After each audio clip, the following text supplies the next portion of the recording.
Adrien David, auteur de la collection Mes carnets bac. En quelques mots, mon carnet de lecteur, c'est quoi?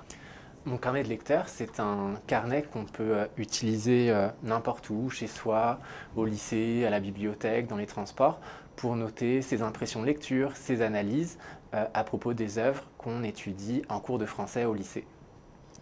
Qu'est-ce qui vous a donné envie de concevoir cet ouvrage? Nous souhaitions proposer un outil qui permette une lecture peut-être plus personnelle, plus subjective que les traditionnelles fiches de lecture.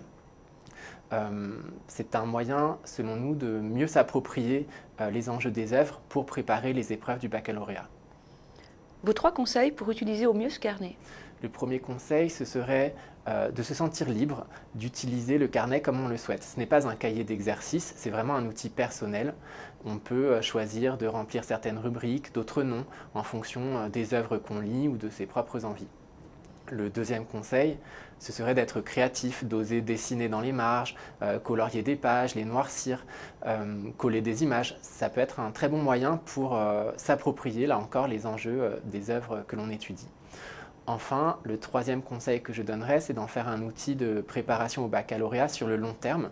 Je recommande vraiment de le garder entre la seconde et la première pour mémoriser les connaissances qu'on acquiert au fil du temps au lycée en lisant des œuvres.